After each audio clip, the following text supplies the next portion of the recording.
വണ്ടിയിൽ കാണാത്തൊരു സാധനം നമുക്ക് ഡെലിവറി ചെയ്യുമ്പോൾ വണ്ടിയിൽ കാണുന്ന ഒരു സാധനം എന്ന് പറയുന്നത് അതെ മൈലേജ് നമുക്ക് കൺസിഡർ ചെയ്ത് നമുക്ക് എന്നും ദുഃഖിക്കാനേ വണ്ടി നോക്കുമ്പോൾ തന്നെ നമുക്കൊരു ദുഃഖമായിരിക്കും.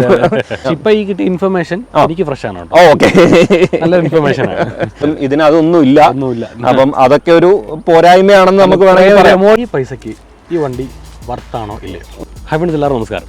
നമ്മളിൽ പലർക്കും നമ്മൾ എടുക്കുന്ന ഒരു വാഹനം യൂണിക് ആയിരിക്കണം എന്ന ആഗ്രഹമുള്ള ആൾക്കാരാണ് അല്ലേ? അപ്പോൾ എന്തായാലും ഇന്ന് എൻ്റെ കൈവശം വന്നിട്ടുള്ള ഒരു യൂണിക് ആയിട്ടുള്ള മോഡലാണ് കേട്ടോ. നമ്മുടെ അപ്രില എന്ന് പറയുന്ന ബ്രാൻഡിൻ്റെ ഏറ്റവും പുതിയൊരു മോഡലാണ് ട്യൂണോ 457. കാണുമ്പോൾ തന്നെ അറിയാം ഒരു യൂണിക് ആയിട്ടുള്ള സ്റ്റൈലിഷ് ആയിട്ടുള്ള ബൈക്കാണ്. അപ്പോൾ ഈ ഒരു വണ്ടിയുടെ ഒരു യൂസർ എക്സ്പീരിയൻസ് ആണ് നമുക്കിന്ന് നോക്കാനുള്ളത്.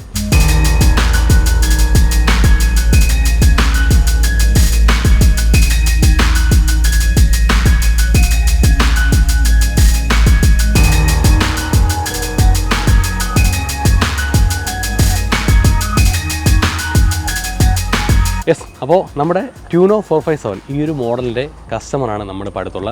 Good morning. Hi, good morning. പുള്ളിക്കാരൻ്റെ പേര് മനു എന്നാണ് കേട്ടോ. പുള്ളിക്കാരൻ യൂസ് ചെയ്യുന്നൊരു വണ്ടിയാണ് ഈ ഒരു ട്യൂണോ 457 എന്ന് പറയുന്നത്. അപ്പോൾ പുള്ളിക്കാരിൽ നിന്നും ഈ ഒരു വണ്ടി എടുത്തിട്ടുള്ള പുള്ളിക്കാരൻ്റെ ഒരു എക്സ്പീരിയൻസ് നമുക്ക് എങ്ങനെയാണെന്ന് അറിയാം. പുള്ളിക്കാരൻ ഇത് എടുത്തിട്ട് കുറച്ച് നാളുകളായുള്ളൂ. ആക്ച്വലി ഇതൊരു ഷോർട്ട് ടേം ഓണർഷിപ്പ് റിവ്യൂ ആണ്, എങ്കിലും നമുക്ക് ഫുൾ ഡീറ്റെയിൽസ് നോക്കാം. മനു ബ്രോ. യെസ്. അപ്പം നമ്മുടെ ട്യൂണോ ഇതൊരു ആക്ച്വലി ഒരു യൂണിക് ആയിട്ടുള്ള മോഡൽ തന്നെയാണ്. അതെ. അപ്പോൾ ഈ വണ്ടിയിലെ ഡീറ്റെയിലോട്ട് വരും മുന്നേ മനു ബ്രോ ഒന്ന് പരിചയപ്പെടുത്തുക. ഓക്കെ. പേര് മനു, സ്വദേശം ഇവിടെ തന്നെയാണ്, കാര്യവട്ടത്ത് തന്നെയാണ്. ഞാൻ ഇവിടെ ഒരു IT ഫേമിലായിരുന്നു വർക്ക് ചെയ്തിരുന്നത്. ഇപ്പം കൊച്ചിയിലാണ്, സ്മാർട്ട് സിറ്റിയിലാണ് വർക്ക് ചെയ്യുന്നത്. ഒരു പ്രൊജക്ട് മാനേജറാണ്. കല്യാണം കഴിഞ്ഞു, വൈഫ്, 2 പെൺകുട്ടികൾ. അപ്പം ബൈക്കിൻ്റെ ഇതെന്ന് വെച്ചാൽ ഇതിന് മുന്നേ എനിക്കൊരു BMW 310 GS ആയിരുന്നു. അത് കൊടുത്ത സമയത്ത് ഒരു 5 lakh സെഗ്മെന്റിൽ ഒരു ബൈക്ക് വേണം എന്ന് ആലോചിച്ചു. അപ്പം 310 GSന്റെ ഒരു നെക്സ്റ്റ് ഒരു അപ്ഗ്രേഡ് വേണം എന്നുള്ളതുകൊണ്ടാണ് ഒരു ട്വിൻ സിലിണ്ടറിലേക്ക് നോക്കിയത്. സിംഗിൾ സിലിണ്ടറിൽ 390 അങ്ങനെ കുറേ ഓപ്ഷൻസ് ഉണ്ടായിരുന്നു. പക്ഷേ ഒരു ട്വിൻ സിലിണ്ടർ വേണം എന്നുള്ളൊരു ആഗ്രഹം കൊണ്ടാണ് അങ്ങനെ നോക്കിക്കൊണ്ടിരുന്ന RS 457 ആദ്യമേ എത്തിയത്. RS 457 ഞാൻ ടെസ്റ്റ് ഡ്രൈവ് ചെയ്തപ്പം എനിക്ക് ആ ഒരു ലീനിങ് പൊസിഷൻ എനിക്ക് കുറച്ച് ബുദ്ധിമുട്ടായിട്ട് തോന്നി. കാര്യം ഞാൻ ഫ്രീക്വൻ്റ്ലി എൻ്റെ ട്രാവൽ ഇവിടുന്ന് ട്രിവാൻഡ്രത്ത് നിന്ന് കൊച്ചി ആയിരിക്കും ഫ്രീക്വൻ്റ് ആയിട്ട്. അപ്പോൾ അതുകൊണ്ട് തന്നെ ആ ഒരു റൈഡിംഗ് പോസ്റ്റർ എത്രത്തോളം എനിക്ക് മെയിൻറ്റെയിൻ ചെയ്യാൻ പറ്റുമെന്ന് എനിക്കറിയില്ല. എന്ന് വെച്ചാൽ അത് എനിക്കറിയാം, സുഹൃത്തുക്കൾ കുറേ പേര് അത് ഭയങ്കര കംഫർട്ട് വണ്ടിയാണെന്ന് പറയാറുണ്ട്. ഈവൻ ഷോറൂം അവർ തന്നെ ട്രിവാൻഡ്രം എറണാകുളം പോയി വരുന്നൊരു വണ്ടിയാണ്. പക്ഷേ എനിക്ക് തോന്നുന്നു എൻ്റെ ഒരു വെയിറ്റിന്റെ ഹൈറ്റിന്റെ ഒക്കെ ആണെന്ന് തോന്നുന്നു. എനിക്കതൊരു കംഫർട്ടായിട്ട് തോന്നിയില്ല. അപ്പോഴാണ് ആക്ച്വലി ഇതിന്റെ ന്യൂസ് വന്നത്. അവർ അതിന്റെ നേക്കഡ് വേർഷൻ ലോഞ്ച് ചെയ്യുന്നു, അപ്പൊ ട്യൂണോ വരും. അപ്പൊ ഞാൻ അങ്ങനെ കുറച്ച് നാൾ വെയിറ്റ് ചെയ്ത് ഫസ്റ്റ് എനിക്ക് തോന്നുന്നു ഇതിന്റെ ഒരു ടെസ്റ്റ് ഡ്രൈവ് ഞാൻ പ്രീ ബുക്ക് ചെയ്തു. അപ്പം ടെസ്റ്റ് ഡ്രൈവ് ഫസ്റ്റ് കിട്ടാൻ വേണ്ടി തന്നെ. പക്ഷെ എനിക്ക് തോന്നുന്നു അത് കുറച്ച് ഡിലേ വന്നു. അപ്പൊ അങ്ങനെ എന്താ സ്വിച്ച് ചെയ്യണോ എന്നുള്ള ഒരു തോട്ട് വന്നു. അങ്ങനെ ഒരു നിഞ്ച 500 വരെ എത്തി. പക്ഷേ പ്രൈസ് റേഞ്ച് ഭയങ്കര സ്റ്റീപ്പായിട്ട് വരുന്നു. അപ്പൊ പിന്നെ ഞാൻ വെയിറ്റ് ചെയ്തപ്പോൾ ഇവർ തന്നെ വിളിച്ചിട്ട് പറഞ്ഞു വണ്ടി വന്നിട്ടുണ്ട്, അപ്പോൾ ടെസ്റ്റ് ഡ്രൈവ് ചെയ്യാമെന്ന് പറഞ്ഞു. ട്രിവാൻഡ്രത്ത് തന്നെ, കരമനയിൽ തന്നെയാണ്, സൂര്യ ഓട്ടോസ് എന്നാണ്. അപ്പം അവിടുന്ന് ടെസ്റ്റ് ഡ്രൈവ് ചെയ്തു. എനിക്ക് വണ്ടി ഫസ്റ്റ് ഡ്രൈവിൽ തന്നെ ഇഷ്ടപ്പെട്ടു. പിന്നെ ബാക്കി വെയിറ്റിംഗ് പീരീഡും കാര്യങ്ങളൊക്കെ പുള്ളി പറഞ്ഞു പെട്ടെന്ന് തന്നെ അഡ്ജസ്റ്റ് ചെയ്ത് തരാം, അതൊന്നും പേടിക്കേണ്ടെന്നൊക്കെ പറഞ്ഞു. അപ്പം അത് എല്ലാം ത്രൂ ഔട്ടായി. അങ്ങനെയാണ് ട്യൂണോയിൽ ഞാൻ എത്തിയത്. പിന്നെ റിവ്യൂസ് നെറ്റിനകത്ത് മിക്സഡ് റിവ്യൂസ് ആണ്. പക്ഷെ എന്നാലും പോസിറ്റീവ് സൈഡ്സ്, ആ നെഗറ്റീവ് സൈഡ്സ് എനിക്ക് എത്രത്തോളം ഇമ്പാക്ട് ആവുമെന്ന് എനിക്ക് തോന്നിയില്ല. അതുകൊണ്ട് ഞാൻ പോസിറ്റീവ് സൈഡ്സ് വെച്ചിട്ട് പോയി. ഇപ്പോൾ ഒരു ഓൾമോസ്റ്റ് 600 കിലോമീറ്റേഴ്സ് ആയിട്ടുണ്ട്. ഹാപ്പിയാണ്, സാറ്റിസ്ഫൈഡ് ആണ്. അതിന്റെ ആ ഒരു പവർ ഡെലിവറി ആണെങ്കിലും എല്ലാം അത്യാവശ്യം നല്ല ഹാപ്പി ആയിട്ടുള്ളതാണ്. അപ്പോൾ മനു ബ്രോ നമ്മുടെ ഈ ഒരു വണ്ടിയിലോട്ട് എത്തിപ്പെടാനുള്ള ഒരു റീസൺ പറഞ്ഞു കഴിഞ്ഞു. ഏതൊരു വണ്ടിയാണെങ്കിലും നമുക്ക് അതിന്റെ ഒരു നെഗറ്റീവും പോസിറ്റീവും സൈഡുകൾ കാണും. അപ്പൊ നമുക്ക് അതാണ് ഇതിനകത്ത് മെയിനായിട്ട് പറയാനുള്ളത്. മനു ബ്രോ ഇപ്പം വണ്ടി ഇപ്പം 600 കിലോമീറ്റർ റേഞ്ച് ആയിട്ടുണ്ടെന്ന് പറയും. ഇപ്പം ഈ വണ്ടി ഇപ്പം നിലവിലെടുത്ത് നമുക്ക് നെഗറ്റീവ് പോസിറ്റിലൊക്കെ വരാം. ലോങ് എന്തെങ്കിലും ട്രാവൽ ചെയ്തിട്ടുണ്ടോ? ട്രിവാൻഡ്രത്ത് നിന്ന് കൊച്ചിയാണ്. എനിക്ക് തോന്നുന്നു 2 പ്രാവശ്യം പോയിട്ടുണ്ട്. 2 പ്രാവശ്യം പോയി വന്നു.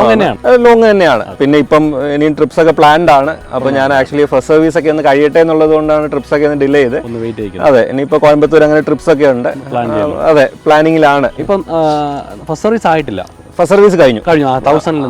അതെ 1000 ആണ്. പക്ഷെ 1 month എന്നുള്ള ഒരു ഡ്യൂറേഷൻ ആയതുകൊണ്ട് ഞാൻ ടൈംലി തന്നെ സർവീസ് ചെയ്തു. അതെ.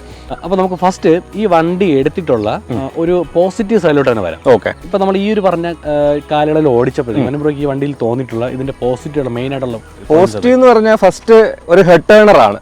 നമ്മൾ എവിടെ പോയാലും ഒന്ന് ഇറ്റാലിയൻ ബ്രാൻഡ് എന്ന് പറയുന്ന അതിന്റെ ഒരു ബ്യൂട്ടിക്ക് വേണ്ടി തന്നെ ഉള്ളതാണ്. അപ്പൊ അതൊരു ലോങ് റേഞ്ച് ആണ്. അതെ, നല്ല റോഡ് പ്രസൻസ് ആണ്.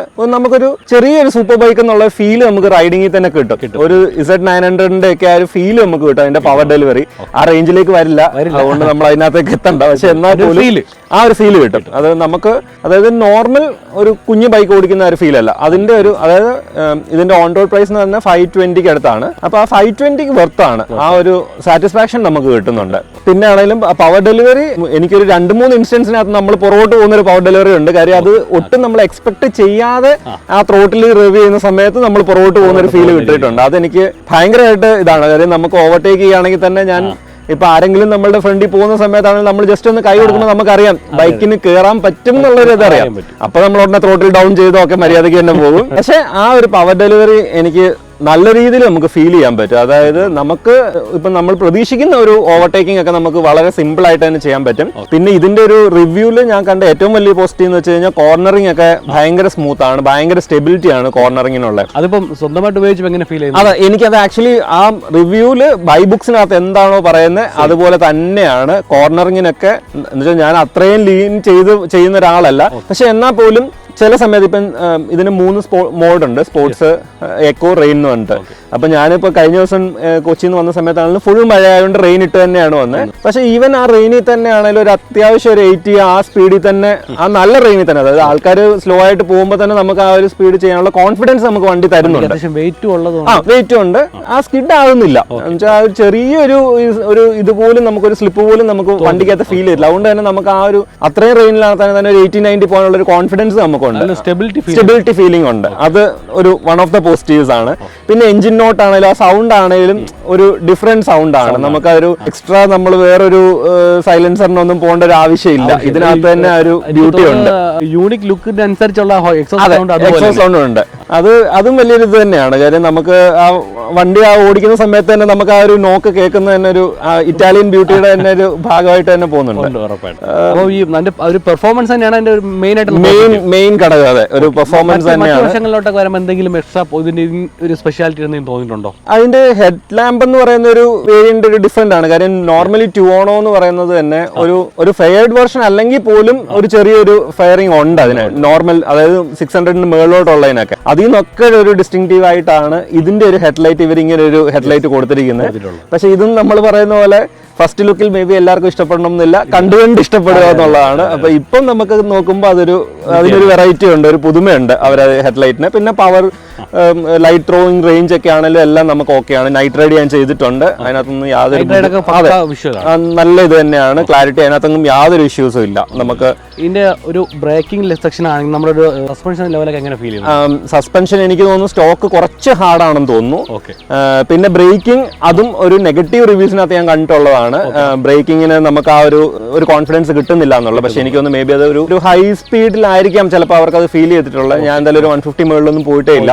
അപ്പൊ അതുകൊണ്ട് തന്നെ എനിക്ക് ആ ഒരു കോൺഫിഡൻസ് എന്തായാലും ഉണ്ട്. ആ ഫ്രണ്ട് ബ്രേക്കിങ്ങിനകത്തൊക്കെ ഞാൻ എക്സ്പെക്ട് ചെയ്യുന്ന ഡിസ്റ്റൻസിനകത്ത് വണ്ടി സ്റ്റോപ്പിംഗ് ചെയ്യുന്നുണ്ട്. എനിക്ക് മേ ബി ഈ പറയുന്ന ആൾക്കാരൊക്കെ നല്ലതുപോലെ RS-V4 എന്നൊക്കെ മറ്റേ ഇതിന്റെ ആ ഒരു സെഗ്മെന്റ് തന്നെ എല്ലാം ഒരു സ്പോർട്സ് ബൈക്ക് മോഡൽസ് ആണ്. അപ്പം നല്ലതുപോലെ ത്രോട്ടിൽ ചെയ്യുന്നവർക്ക് ചിലപ്പോൾ അവർ എക്സ്പെക്ട് ചെയ്യുന്ന റേഞ്ചിൽ ചിലപ്പം സ്റ്റോപ്പ് ചെയ്യാൻ പറ്റിയില്ല എന്ന് വരാം.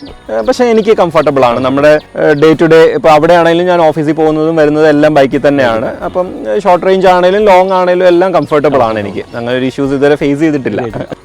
പോസിറ്റീവ് ആയിട്ടുള്ള വശം പറഞ്ഞു നമുക്ക് നേരെ കേൾക്കാൻ ആഗ്രഹമുള്ള ഒരു പോയിന്റ്. അപ്പൊ ഇത്ര നാൾ യൂസ് ചെയ്തിട്ട് ഇതിൽ നെഗറ്റീവായിട്ട് ഫീൽ ചെയ്തിട്ടുള്ള കാര്യങ്ങൾ ഉണ്ടാവുമല്ലോ? ഉണ്ടാവും. ഒന്ന് ഞാൻ ഈ പറഞ്ഞ പോലെ തന്നെ ഇതൊരു 600 കിലോമീറ്റേഴ്സ് ചെയ്തതിന് ശേഷമുള്ള റിവ്യൂ ആണ്. അതെ, ഷോർട്ട് ടേം ആണ്. അപ്പം ചിലപ്പോൾ നമ്മൾ പറയുന്ന ആ ഒരു പോയിന്റ്സ് ചിലപ്പോൾ ബാക്കിയുള്ള ഒരു ലോങ് റണ്ണിൽ ചിലപ്പോൾ ഒബ്സർവ് ചെയ്തിട്ടില്ലായിരിക്കാം. അപ്പൊ അതുകൊണ്ട് തന്നെ ആ ഒരു ഡിസ്ക്ലൈമറോട് കൂടി തന്നെ പറയാം. ഒന്ന് ഇവിടുന്ന് നമ്മൾ കൊച്ചി പോയി വരികയാണെങ്കിൽ തന്നെ എനിക്കൊന്നൊരു ടൂറിംഗ് സീറ്റ് എന്നുള്ള ലെവലിലേക്ക് എത്തിയിട്ടില്ല. അതിപ്പോഴും എനിക്ക് തോന്നുന്നു അതിന്റെ ഒരു സ്പോർട്സ് DNA തന്നെ അത് മെയിൻറ്റെയിൻ ചെയ്തുകൊണ്ടിരിക്കുന്നതുകൊണ്ടായിരിക്കാം. ഒരു ടൂറിംഗ് സീറ്റ് മേ ബി നമുക്ക് അവർ ഒരു അക്സസറീസ് ആയിട്ടൊരു ഇറക്കുന്നതാണെങ്കിൽ നമുക്ക് കുറച്ചും കൂടെ കംഫർട്ട് ആയിരിക്കാം. കാര്യം എൻ്റെ വെയിറ്റിനും ആ ഒരു ബോഡി സൈസിനും വെച്ചിട്ട് എനിക്കിത് ഒരു ലേശം കംഫർട്ട്നെസ് കുറവുള്ള പോലെ തോന്നിയിട്ടുണ്ട് സീറ്റിന്റെ കാര്യത്തിൽ മാത്രം. Ride perfect. സീറ്റിന്റെ കാര്യത്തിനകത്ത് അങ്ങനെ ഒരു ഇതുണ്ട്. പിന്നെ രണ്ടാമത് ക്വിക്ക് ഷിഫ്റ്റ് എന്ന് പറയുന്നത് ഇതിനകത്തൊരു ഓപ്ഷണൽ അക്സസറി ആണ്. അപ്പൊ അതൊരു 5 lakh പ്ലസ് ബൈക്കിനകത്ത് അവർക്കത് മസ്റ്റ് ആയിട്ട് കൊടുക്കേണ്ട ഒരു സാധനമാണ്. അതുപോലെ തന്നെ നമ്മൾ എല്ലാ വണ്ടിക്കും അത് ആവശ്യമുണ്ടോ എന്ന് ചോദിച്ചാൽ ഇല്ല. പക്ഷെ ഇതിന്റെ ആ ഒരു പെർഫോമൻസ് വെച്ച് അതൊരു ആവശ്യമുള്ള ഒരു ഘടകമായിട്ടാണ് എനിക്ക് ഫീൽ ചെയ്തിട്ടുള്ളത്. അപ്പം എപ്പോഴാണെങ്കിലും നമ്മൾ ത്രോട്ടിൽ അപ്പ് ചെയ്യുകയാണെങ്കിലും ഗിയർ ഷിഫ്റ്റ് ഡൗൺ ചെയ്യുകയാണെങ്കിലും ഒക്കെ ആ ഒരു ക്ലച്ചിന്റെ ഒരു ഇത് നമ്മൾ ഒഴിവാക്കിയിരുന്നെങ്കിൽ നമുക്ക് ഫീൽ ചെയ്യാറുണ്ട്. കാര്യം എപ്പോഴും പവറപ്പ് ചെയ്യാനായിട്ട് അത് ഇങ്ങനെ നിൽക്കുകയാണ്. അപ്പൊ അതുകൊണ്ട് തന്നെ ആ ഒരു ക്വിക്ക് ഷിഫ്റ്റർ ആയിരുന്നെങ്കിൽ കുറച്ചും കൂടെ ഒരു നല്ലൊരു ഈസിനെസ് നമുക്ക് കിട്ടിയേനെ റൈഡിങ്ങിനകത്ത്. പിന്നെ ഒരു ഹോൺ, അതെനിക്ക് സൂപ്പർ ബൈക്കിന്റെ എല്ലാ ഹോണിന് ആ ബൈക്കുമായിട്ട് യാതൊരു ബന്ധവും കാണില്ല. അതുപോലെ തന്നെയാണ് ഇതിന്റെ ഒരു ഹോണും. ഹോൺ കേട്ട പുറത്തുള്ള അതെ, കറക്റ്റ് ആ ഒരു ഫീൽ തന്നെയാണ്. ഒരു ചെറിയൊരു ബൈക്കിന്റെ ഒരു ഹോണാണ് അവർ കൊടുത്തിരിക്കുന്നത്. ഇനി അത് ഇലക്ട്രിക്കൽ എന്താണെന്ന് എനിക്കറിയില്ല. പക്ഷെ ഒരു സൂപ്പർ ബൈക്കിനോ അല്ലെങ്കിൽ ഈ ഒരു സെഗ്മെന്റിലുള്ള ബൈക്കിന് ഒട്ടും ചേരാത്തൊരു ഹോണാണ് അതിന്. അത് ആൾക്കാർ ശ്രദ്ധിക്കണം എന്നില്ല. മോസ്റ്റ്ലി ബാക്കി ഇതിന്റെ കുറെ അക്സസറീസിന്റെ ലിസ്റ്റ് നമുക്ക് യൂട്യൂബിനകത്തും ഓൺലൈനിലൊക്കെ കണ്ടിട്ടുണ്ട്. പക്ഷെ ഡീലേഴ്സിന് അങ്ങനെ ഒരു അക്സസറി ലിസ്റ്റ് വന്നിട്ടില്ല എന്നാണ് ഡീലേഴ്സ് പറയുന്നത്. അപ്പൊ ഇതിന് സ്പോർട്സ് മിറേഴ്സ് ഉണ്ട്. അതുപോലെ തന്നെ ഇതിന്റെ ഒരു റെഡ് ഇത് വരുന്ന, അതായത് ചെയിൻ സ്പ്രോക്കറ്റ്, ഗിയർ ലിവേഴ്സ് എല്ലാം തന്നെ അവർ കുറച്ചും കൂടെ സ്പോർട്ട്നെസ് കൊടുക്കാനായിട്ട് ഒരു റെഡ് എഡിഷൻ പോലെ തന്നെ അവർ ചെയ്തിട്ടുണ്ട്. പക്ഷെ ഇതൊന്നും ഇന്ത്യയിൽ ഇപ്പൊ നമുക്ക് അവൈലബിൾ ആയിട്ടില്ല. അപ്പം അതൊക്കെ കൂടെ വന്നു കഴിയുമ്പോൾ മേ ബി കുറച്ചും കൂടെ വണ്ടിക്ക് ഒരു സ്പോർട്ട്നെസ് ഫീൽ ചെയ്യാനുണ്ട്. കാര്യം ഓൺലൈനിനകത്തുള്ള പിക്ചേഴ്സിനകത്തൊക്കെ നോക്കിക്കഴിഞ്ഞാൽ ചെയിൻ ആൻഡ് സ്പ്രോക്കറ്റ് എല്ലാം റെഡ് ആണ്, ഗിയർ ഷിഫ്റ്റ് ലിവേഴ്സ് റെഡ് ആണ്. അപ്പം ആ ഒരു റെഡിന്റെ ആ ഒരു സ്ട്രീക്ക് അതിനകത്ത് വരുന്നുണ്ട്. വേറെ കാര്യമുണ്ട്, ഇത്തരത്തിലുള്ള മോഡൽസിൽ ചില അക്സസറീസ് ഇവിടെ വരാൻ ചാൻസ് ഇല്ല.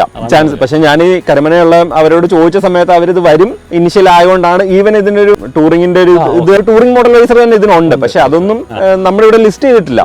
അപ്പൊ അതുകൊണ്ട് ഇനി അത് വരുമോ ഇല്ലയോ എന്ന് തന്നെ നമുക്കറിയില്ല. പിന്നെ ഒരു ടൂറിംഗ് മോഡൽ വൈസർ എത്രത്തോളം ഈ ഒരു സ്പോർട്സ് ബൈക്ക് ആ ഒരു സ്ട്രീറ്റിന്റെ ഇതിനെ ചെയ്യുന്നത് ഫിറ്റ് ആവുമെന്ന് നമുക്കറിയില്ല. അങ്ങനെ ചെറിയ ചെറിയ ഇഷ്യൂസ് മാത്രമേ ഉള്ളൂ. എനിക്ക് മെയിൻലി ഫീൽ ചെയ്തിട്ടുള്ള ആ ഒരു സീറ്റിന്റെ ഒരു കുറച്ചും കൂടി ടൂറിംഗ് സീറ്റ് ആയിരുന്നെങ്കിൽ കുറച്ച് ലോങ് പോകുമ്പോൾ നല്ലതാണ് എന്നുള്ള ഒരു ഫീൽ വന്നിട്ടുണ്ട്. പിന്നെ നേരത്തെ നമ്മൾ പറഞ്ഞ അതുകൂടെ ആഡ് ചെയ്യണം നമ്മുടെ സസ്പെൻഷന്റെ. അതെ, സസ്പെൻഷനും സാധാരണ ഇതിനകത്ത് ഏറ്റവും ഞാൻ കേട്ട ഒരു പോസിറ്റീവ് റിവ്യൂ എന്ന് വെച്ച് കഴിഞ്ഞാൽ സ്റ്റോക്ക് സസ്പെൻഷൻ ഭയങ്കര പെർഫോമൻസ് ആണെന്നുള്ളതാണ്. എനിക്ക് കുറച്ച് ഹാർഡായിട്ട് ഫീൽ ചെയ്തു. ഞാൻ 2-3 പ്രാവശ്യം ഫസ്റ്റ് ടൈം അവിടെ സർവീസിന് ചെന്നപ്പോൾ തന്നെ ഞാൻ അവരോട് ചോദിച്ചു ഇത് ടയർ പ്രഷറിന്റെ എന്തെങ്കിലും ഒരു വേരിയേഷൻ കൊണ്ടാണോ, കാര്യം എനിക്ക് ഭയങ്കര സ്റ്റിഫ് ആയിട്ട് ഫീൽ ചെയ്യുന്നുണ്ട്. അപ്പൊ അവർ ഓടിച്ചിട്ട് പറഞ്ഞാൽ ടയർ പ്രഷർ എല്ലാം സെറ്റ് ആണ്, സസ്പെൻഷൻ എല്ലാം കറക്റ്റ് ആണെന്നാണ് പറഞ്ഞത്. പക്ഷെ എന്നാലും എനിക്ക് നമ്മുടെ ഇന്ത്യൻ റോഡ്സിന്റെ ആണോ കേരള റോഡ്സിന്റെ ആണോ പോർട്ട് ഹോൾസിൽ വീഴുന്ന സമയത്ത് എനിക്ക് സസ്പെൻഷൻ അങ്ങോട്ട് ഫീൽ ചെയ്യുന്നില്ല. ആ പോർട്ട് ഹോൾസിൽ വീഴുമ്പോഴും നല്ല ടൈറ്റ് ആയിട്ട് തന്നെ ഹാർഡ് ആയിട്ട് തന്നെയാണ്. അപ്പൊ മേ ബി ഞാനിത് ഇതുവരെ സസ്പെൻഷൻ അഡ്ജസ്റ്റ് ചെയ്തിട്ടില്ല. അപ്പൊ മേ ബി അഡ്ജസ്റ്റ് ചെയ്യുന്ന സമയത്ത് ചിലപ്പോൾ അതിന് വ്യത്യാസം വന്നേക്കാം. ഇപ്പം നോർമലി സോളോ ഡ്രൈവ് ആണല്ലോ? അതെ, സോളോ ഡ്രൈവ് തന്നെയാണ്. ഇരുത്തി ആരെങ്കിലും യാത്ര ചെയ്യാറുണ്ട്? പിന്നിലിരുത്തി ആകെപ്പാടെ മോളെ മാത്രമേ ഇരുത്തി ഓടിച്ചിട്ടുള്ളൂ, അല്ലാതെ വേറെ ആരെയും ഇതുവരെ പിന്നിലിരുത്തി ഓടിച്ചിട്ടില്ല. അല്ലെങ്കിൽ നോർമലി ഇവിടുന്ന് കൊച്ചി പോകണേലും എങ്ങോട്ട് പോകണേലും ബാക്കിൽ ഒരു ബാഗ് കാണും, നമ്മുടെ സാഡിൽ ബാഗ് പോലെ ടാങ്ക് ബാഗ് നമ്മൾ വെച്ചിട്ടുണ്ട്. അപ്പൊ അല്ലാതെ ഒരു പില്ലിയൻ റൈഡറിനെ വെച്ചിട്ട് നമ്മളൊരു ലോങ് റേഞ്ച് പോയിട്ടില്ല. പക്ഷെ ടെസ്റ്റ് ഡ്രൈവ് ചെയ്ത സമയത്ത് ഞാൻ എന്റെ ഫ്രണ്ടിനെ ഞങ്ങൾ രണ്ടുപേരും കൂടെ മാറി മാറിയാണ് ചെയ്തത്. അപ്പൊ ആ ഒരു സമയത്ത് ചെയ്തിട്ടുണ്ട്. അതുകൊണ്ട് തന്നെ പുള്ളിയും അത്യാവശ്യം എന്റെ സൈസിൽ തന്നെ ഉണ്ട്. അപ്പൊ പുള്ളിയും കംഫർട്ടബിൾ ആയിരുന്നു. ഈ അതാണ് ഞാൻ ചോദിക്കാൻ വന്നത്, പിൻസൈഡിൽ ഇരിക്കുമ്പോഴത്തേക്കും നമുക്ക് ട്രാവൽ ചെയ്യാനായിട്ട് എങ്ങനെയാണ് അതൊരു ബുദ്ധിമുട്ടായിട്ട് ഫീൽ ചെയ്യുന്നത്? അതും ലോങ് റേഞ്ച് ഞാൻ ചെയ്തിട്ടില്ല. ഈ ടെസ്റ്റ് ഡ്രൈവ് ചെയ്തതിനകത്ത് അവനും കുഴപ്പമില്ലായിരുന്നു, ഞാനിരുന്ന സമയത്ത് എനിക്കും വലിയ ഇഷ്യൂസ് ഇല്ലായിരുന്നു. പക്ഷെ ആ ടെസ്റ്റ് ഡ്രൈവിന്റെ ഡിസ്റ്റൻസ് അറിയാലോ, മാക്സിമം ഒരു 1 കിലോമീറ്ററിനുള്ളിലേ ഉള്ളൂ.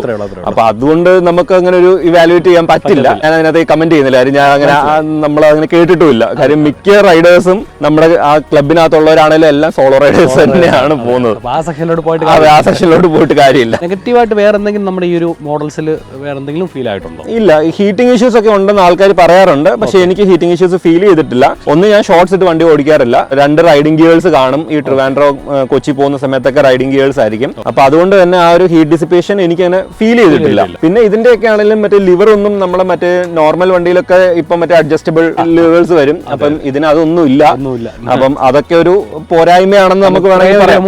ഇത്ര ഒരു എമൗണ്ട് വന്നു കഴിയുമ്പോൾ എനിക്ക് തോന്നുന്നു അവര് ആ ഫോക്കസ് മോസ്റ്റ്ലി എനിക്ക് തോന്നുന്നു എഞ്ചിനകത്തേക്കാണ് ഫോക്കസ് ചെയ്തിരിക്കുന്നത്. എഞ്ചിനിലാണ് ഫുൾ ചെയ്തിരിക്കുന്നത് അവർ. അതുകൊണ്ട് തന്നെ ബാക്കിയുള്ള പക്ഷെ എന്നാൽ റൈഡിംഗ് മോഡ്സും ബാക്കി കാര്യങ്ങളും എല്ലാം ഉണ്ട്, ട്രാക്ഷൻ കൺട്രോൾ ഉണ്ട്, അങ്ങനത്തെ കാര്യങ്ങളെല്ലാം ഉണ്ട്. പിന്നെ വേറൊരു പോരായ്മ എന്ന് പറയാൻ പറ്റില്ല, ഇതിന്റെ നമുക്ക് അപ്രിലിയയുടെ ഒരു MIA ആപ്പ് എന്ന് പറഞ്ഞൊരു ആപ്പ് ഉണ്ട്. അതിനകത്ത് ഇതുവരെ നമുക്ക് ട്യൂണോ 457 ലിസ്റ്റ് ചെയ്തിട്ടില്ല, ഇല്ല. നമുക്ക് RS 457 ലിസ്റ്റ് ആയിട്ടുണ്ട്. അപ്പൊ നമുക്ക് അപ്രിലിയയുടെ ആ ഒറിജിനൽ MIA ആപ്പ് നമുക്ക് യൂസ് ചെയ്യാൻ പറ്റില്ല. പിന്നെ അപ്രിലിയ ഇന്ത്യ ഒരു ആപ്പ് ക്രിയേറ്റ് ചെയ്തിട്ടുണ്ട്. പക്ഷെ അത് എത്രത്തോളം നമുക്ക് വളരെ ചെറിയ മിനിമൽ ഫീച്ചേഴ്സ് കൊടുത്ത് ഒരു സ്മാർട്ട് ഫോൺ കണക്ടിവിറ്റി എനേബിൾ ചെയ്തിട്ടുണ്ടെന്ന് മാത്രമേ നമുക്ക് പറയാൻ പറ്റുള്ളൂ. അല്ലാതെ അപ്രിലിയ MIയുടെ ആപ്പിനകത്ത് കുറെ ഫീച്ചേഴ്സും കാര്യങ്ങളൊക്കെ ഉണ്ട്. അപ്പൊ അതൊക്കെ ഇനിയും ഫ്യൂച്ചർ ഒരു അപ്ഗ്രേഡിനകത്ത് വരുമെന്ന് നമ്മൾ പ്രതീക്ഷിക്കുന്നു. ഈ ഒരു ക്ലസ്റ്റർ സെക്ഷനിലോട്ട് വരുമ്പോഴത്തേക്കും സാറ്റിസ്ഫൈഡ് ആണോ?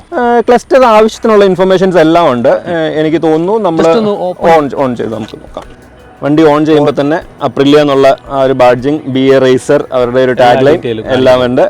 വണ്ടി ഓൺ ചെയ്യുമ്പോൾ ബൈ ഡിഫോൾട്ട് സ്പോർട്ട് മോഡ് ആയിരിക്കും എനേബിൾഡ് ആയിരിക്കുന്നത്. അത് നമുക്ക് ചേഞ്ച് ചെയ്ത് എക്കോ അല്ലെങ്കിൽ റെയിൻ മോഡിലേക്ക് മാറ്റാം. ബേസിക് ഡിഫറൻസ് വരുന്നത് അതിന്റെ ട്രാക്ഷൻ കൺട്രോൾസ് ആയിരിക്കും. ATC ട്രാക്ഷൻ കൺട്രോൾ വളരെ കുറവായിരിക്കും സ്പോർട്സ് മോഡിലാവുമ്പോൾ. അത് നമുക്ക് സെറ്റ് ചെയ്യാം. നമുക്ക് ഓരോ മോഡിലും നമുക്ക് ഏത് ട്രാക്ഷൻ കൺട്രോൾ വേണം എന്നുള്ള സെറ്റ് ചെയ്യാം. ഇത് അതിന്റെ ഒരു സ്പ്ലിറ്റ് വരുന്നതാണ്. ടോട്ടൽ കിലോമീറ്റേഴ്സ്, മാക്സിമം സ്പീഡ് നമ്മൾ അച്ചീവ് ചെയ്തത്, അതിന്റെ ഫ്യൂവൽ എഫിഷ്യൻസി, അങ്ങനെയുള്ള കാര്യങ്ങളൊക്കെയാണ്. കുറച്ച് അഗ്രസീവ് ആയിട്ട് റൈഡ് ചെയ്യുന്നതുകൊണ്ടായിരിക്കാം ഫ്യൂവൽ എഫിഷ്യൻസി 2021 ഒക്കെയാണ് അത്രയും ഞാൻ എക്സ്പെക്ട് ചെയ്യുന്നുള്ളൂ ഈ വണ്ടിയിൽ നിന്നും. ഞാൻ അതൊരു മെയിൻ ആയിട്ടുള്ള പോയിന്റ് കേട്ടോ. ആക്ച്വലി അതിലോട്ട് ഞാൻ എത്തിപ്പെടാൻ കുറച്ച് സമയം എടുക്കും. എത്ര മൈലേജ് അതാണ് ഒരു ആവറേജ് ഫ്യൂവൽ എഫിഷ്യൻസി 20 ഒക്കെ കൺസിഡർ ചെയ്താൽ മതി. അത്രേ എനിക്ക് കിട്ടുന്നുള്ളൂ. എനിക്ക് തോന്നുന്നു 25 റേഞ്ചിലൊക്കെ തന്നെയാണ്. കിട്ടുന്ന വലിയ കാര്യം. അതെ, 25 റേഞ്ച് എനിക്കൊന്ന് പേപ്പറിൽ എത്രയാണെന്ന് അറിയില്ല. പക്ഷെ നോർമലി നമ്മൾ ആ ഒരു ആൾക്കാരോട് സംസാരിക്കുമ്പോൾ 25 റേഞ്ച് ഒക്കെയാണ് എക്സ്പെക്ട് ചെയ്യുന്നത്. ആക്ച്വലി നമ്മൾ മൈലേജ് കൺസിഡർ അതെ, മൈലേജ് നമുക്ക് കൺസിഡർ ചെയ്ത് നമുക്ക് എന്നും ദുഃഖിക്കാനേ വണ്ടി നോക്കുമ്പോൾ തന്നെ നമുക്ക് ദുഃഖമായിരിക്കും. എപ്പോഴും ഷോർട്ട് ട്രിപ്സ് നമ്മളൊരു ബൈക്കിന് എപ്പോഴും പറയുന്നതാണ്. ഇച്ചിരി പവർഫുൾ സെഗ്മെന്റ് ഒക്കെ ആയി കഴിഞ്ഞ് കഴിഞ്ഞാൽ നമ്മൾ ജസ്റ്റ് ഒരു കടയിൽ പോയി വരിക എന്നുള്ള ഒരു ഇത് നമ്മൾ ഒഴിവാക്കണം എന്നാണ് പറയുന്നത്. കാര്യം നോർമലി ഇതിന്റെ ഓയിൽ ഒന്ന് ഹീറ്റ് ചെയ്ത് അതിനൊന്ന് ക്ലീൻ ചെയ്യാനായിട്ട് അതൊരു ടെമ്പറേച്ചറിലേക്ക് എത്തിപ്പെടേണ്ടതായിട്ടുണ്ട്. അപ്പൊ ആ ഒരു ടെമ്പറേച്ചർ അറ്റൈൻ ചെയ്യുന്നതിന് മുമ്പേ നമ്മൾ വീണ്ടും ബൈക്ക് ഓഫ് ചെയ്യുമ്പോൾ അത് കാലക്രമേണ അതൊരു എഞ്ചിനെ അതിന് ഇമ്പാക്ട് ചെയ്യുന്നുള്ളതാണ്. അപ്പൊ അതുകൊണ്ട് തന്നെ മാക്സിമം നമ്മൾ ചെയ്യുമ്പോൾ അത്യാവശ്യം ഒരു 30 മിനിറ്റ്സിന്റെ എങ്കിലും റൈഡ് ഞാൻ ചെയ്യാറുണ്ട്. പക്ഷെ ഇപ്പൊ ഈ കിട്ടിയ ഇൻഫർമേഷൻ എനിക്ക് ഫ്രഷ് ആണ്. ഓക്കെ, നല്ല ഇൻഫർമേഷൻ. അത് എപ്പോഴും നമ്മൾ ഈ ഹയർ സെഗ്മെന്റ്സ് വണ്ടിക്കകത്ത് അവർ അങ്ങനെ പറയാറുള്ളതാണ്. കാര്യം നമ്മളിപ്പം എഞ്ചിൻ ഓൺ ചെയ്താൽ തന്നെ ഇതൊരു കോൾഡ് സ്റ്റാർട്ട് ആയിരിക്കും. അത് ഉണ്ടെന്ന് എഞ്ചിൻ ആ ഒരു ടെമ്പറേച്ചർ അച്ചീവ് ചെയ്തതിന് ശേഷം നമ്മൾ എടുക്കാമെന്ന് പറയും. കാര്യം ആ ഫസ്റ്റ് എടുക്കുന്ന സമയത്ത് ആ ഇമ്മീഡിയറ്റ് ത്രോട്ടിൽ റെസ്പോൺസ് ആണ് നമ്മൾ എഞ്ചിൻ ലൈഫിനെ ഇമ്പാക്ട് ചെയ്യുന്നതെന്നാണ് പറയുന്നത്. അപ്പൊ അതുപോലെ തന്നെ നമ്മൾ കുറെ വീഡിയോസും അങ്ങനെ റിവ്യൂസിനകത്ത് കേട്ടുള്ളതാണ് ഈ ഷോർട്ട് ട്രിപ്സ് നമ്മൾ എപ്പോഴും ഒഴിവാക്കണം. അതായത് പോയിന്റ് നമ്മളിപ്പോ ഇവിടുന്ന് ജസ്റ്റ് നമ്മുടെ ഒരു ഇതാണ്. ഇപ്പൊ നമുക്ക് വീട്ടിൽ ഒരു ബൈക്കേ ഉള്ളെങ്കിൽ തൊട്ടടുത്തൊരു കടയിൽ പഴം വാങ്ങാൻ പോകണമെങ്കിൽ പോലും നമ്മൾ ബൈക്ക് എടുത്ത് പോവാ തിരിച്ചു വരിക എന്നുള്ളതാണ്. അപ്പൊ അത് എഞ്ചിനെ ഇമ്പാക്ട് ചെയ്യും എന്നുള്ളതാണ്. ഇപ്പൊ നോർമൽ ബൈക്സിന് കുഴപ്പമില്ലായിരിക്കും. പക്ഷേ ഒരു ട്വിൻ സിലിണ്ടർ അങ്ങനെ വരുന്ന സെഗ്മെന്റിൽ അത് അതിനെ ഇമ്പാക്ട് ചെയ്യും. കാര്യം അതിന്റെ ഓയിൽ ഫ്ലോ ചെയ്യാനുള്ള ടൈം അതിന് കിട്ടുന്നില്ല. അതായത് ആ ടെമ്പറേച്ചർ അച്ചീവ് ചെയ്യാനായിട്ട് അതിന് പറ്റുന്നില്ല എന്നുള്ളതാണ്. അപ്പം എപ്പോഴും അങ്ങനെ പറയും. അങ്ങനെ ഷോർട്ട് ട്രിപ്സ് ചെയ്യുന്ന ആൾക്കാരാണെങ്കിൽ പോലും വൺസ് ഇൻ എ വീക്ക് നിങ്ങൾ ഒരു 30-40 മിനിറ്റ്സിന്റെ ഒരു റൈഡ് പോകണം എന്നാണ് നോർമലി അത് സജസ്റ്റ് ചെയ്യുന്നത്. അപ്പം നമ്മൾ അങ്ങനത്തെ ഷോർട്ട് ട്രിപ്സ് എടുക്കാറില്ല. ഷോർട്ട് ട്രിപ്സ് എടുക്കുന്ന സമയത്ത് മൈലേജ് പിന്നെയും കുറയും. അപ്പം നമുക്ക് ആ ഒരു കംഫർട്ടായിട്ട് കുറച്ചു ദൂരം പോയാലേ നമുക്ക് ആ മൈലേജിന്റെ ഫിഗേഴ്സ് ഒന്ന് ക്ലൈംബ് ചെയ്യുന്ന കാണാനെങ്കിലും പറ്റുള്ളൂ. അല്ലെങ്കിൽ ഇനിഷ്യലി എനിക്കൊന്ന് എടുത്ത സമയത്ത് ഒരു 13-14 ഒക്കെ തന്നെയായിരുന്നു. പിന്നെ ഇപ്പം എറണാകുളം പോയതിനു ശേഷമാണ് ഈ 20സിനകത്തേക്ക് ടച്ച് ചെയ്ത് തുടങ്ങിയത്. അപ്പം ഇപ്പൊ പക്ഷെ എനിക്കൊന്ന് 20 ഒരു ആവറേജ് ആയിട്ട് 20 കാണിക്കുന്നുണ്ട്. ഹാപ്പിയാണ്. അതിൽ കൂടുതൽ ഞാൻ എക്സ്പെക്ട് ചെയ്യുന്നില്ല. പിന്നെ എനിക്ക് തോന്നുന്നു അപ്രിലേക്ക് ഇടയ്ക്ക് എഞ്ചിൻ ഇഷ്യൂസും കാര്യങ്ങളൊക്കെ വന്നിട്ടുണ്ടായിരുന്നു. അപ്പൊ അതിന് അപ്രിലിയുടെ ഒരു ഒഫീഷ്യൽ സ്റ്റേറ്റ്മെന്റും കാര്യങ്ങളൊക്കെ ഉണ്ടായിരുന്നു. അത് നമ്മൾ ആഫ്റ്റർ മാർക്കറ്റ് എക്സോസ്റ്റ് യൂസ് ചെയ്യുന്നതുകൊണ്ടാണ്. അതുപോലെ തന്നെ എയർ ഫിൽറ്റേഴ്സ്, നമ്മൾ ആഫ്റ്റർ മാർക്കറ്റ് എയർ ഫിൽറ്റേഴ്സ്, ഇപ്പം K&N അങ്ങനെയൊക്കെ പറഞ്ഞ സ്പോർട്സ് എയർ ഫിൽറ്റേഴ്സ് യൂസ് ചെയ്യുന്ന സമയത്ത്, പെർഫോമൻസ് എയർ ഫിൽറ്റേഴ്സ് യൂസ് ചെയ്യുന്ന സമയത്തൊക്കെ വരുന്ന ഇഷ്യൂസ് ആണെന്ന് പറഞ്ഞ ഒരു ഒഫീഷ്യൽ സ്റ്റേറ്റ്മെന്റ് ഇട്ടിട്ടുണ്ട്. അത് ജനങ്ങൾക്ക് എത്രത്തോളം സ്വീകാര്യമാണെന്ന് അറിയില്ല. കാര്യം നമ്മൾ നോർമൽ ഒരു വണ്ടിയെ പോലും നമ്മൾ ആഫ്റ്റർ മാർക്കറ്റ് എക്സോസ്റ്റ് സാധാരണ ആൾക്കാർ ചെയ്യാറുണ്ട്. അപ്പൊ ഇത്രയും വലിയൊരു ബ്രാൻഡിൽ നിന്ന് അങ്ങനെ പറയുമ്പോൾ അത് ചിലപ്പോൾ ചിലർക്ക് അക്സെപ്റ്റ് ചെയ്യാൻ ബുദ്ധിമുട്ടുള്ളതാണ്. പക്ഷേ നമ്മളെ സംബന്ധിച്ച് നമ്മളങ്ങനെ ആഫ്റ്റർ മാർക്കറ്റിലേക്ക് ഒന്നും ഇതുവരെ എത്തി നോക്കാത്തതുകൊണ്ട് തന്നെ നമുക്ക് അങ്ങനത്തെ ഇഷ്യൂസ് വരില്ല എന്ന് പ്രതീക്ഷിക്കാം. പിന്നെ അവർക്ക് ഇടയ്ക്ക് ഒരു ടെൻഷനറിന്റെ ഒരു ഇഷ്യൂ ഉണ്ടായിരുന്നു. അപ്പൊ ആ സമയത്ത് അവര് വണ്ടിയെല്ലാം റീകോൾ ചെയ്തു. എന്നിട്ട് നമുക്ക് ഫ്രീ ആയിട്ട് ടെൻഷനർ ചേഞ്ച് ചെയ്ത് തന്നു. അതും കമ്പനി തന്നെ നമുക്ക് നമ്മളെ ഷോറൂമിൽ നിന്ന് വിളിച്ച് അവരൊരു ചെക്കപ്പ് എന്നുള്ള രീതിയിൽ ചെയ്തു. എന്നിട്ട് അവർ ടെൻഷനർ മാറ്റി തന്നു. പക്ഷെ എനിക്ക് ഇമ്പാക്ട് ഒന്നും വന്നിട്ടൊന്നുമില്ല. അതും ഈ പറയുന്ന കൂട്ട് തന്നെ ഹൈ സ്പീഡ്സിൽ 1 in 100s ഒക്കെ അതിന്റെ ഫെയിലിയേഴ്സ് വരാറുള്ളൂ എന്നാണ് പറയുന്നത്. പക്ഷെ അത് അവരുടെ ഒരു പ്രൊആക്റ്റീവ്നെസ് കൊണ്ട് അവരത് എല്ലാവർക്കും ഇമ്പാക്ട് ആയിട്ടുള്ള എല്ലാ വെഹിക്കിൾസിനും അവരത് മാറ്റി കൊടുത്തിട്ടുണ്ട്. അപ്പം അങ്ങനത്തെ കസ്റ്റമർ ആ സംഭവങ്ങളൊക്കെ നമ്മൾ ഓക്കെ ആണ്. പിന്നെ സ്പെയർസിന്റെ ഒക്കെ അവൈലബിലിറ്റി മേ ബി ഒരു പുതിയ മോഡൽ ആയതുകൊണ്ട് ചിലപ്പോൾ കുറച്ച് കുറവായിരിക്കും. അങ്ങനെ ഒരു ഇഷ്യൂ ഞാൻ കേട്ടിട്ടുണ്ട്. അതായത് ഇപ്പൊ എന്തെങ്കിലും ഒരു ഇമ്പാക്ട് വണ്ടിക്ക് വരികയാണെങ്കിൽ, അങ്ങനെ വരാതിരിക്കട്ടെ, ആർക്കെങ്കിലും ഒരു ഇമ്പാക്ട് വന്നു കഴിഞ്ഞാൽ സ്പെയർസിന്റെ അവൈലബിലിറ്റി കുറച്ച് ഡിലേ ആകാൻ സാധ്യതയുണ്ട്. അപ്പൊ അത് നമ്മൾ എപ്പോഴും എക്സ്പെക്ട് ചെയ്ത് തന്നെ ഇരിക്കുക എന്നുള്ള. ഫസ്റ്റ് സർവീസ് കഴിഞ്ഞു പറഞ്ഞു.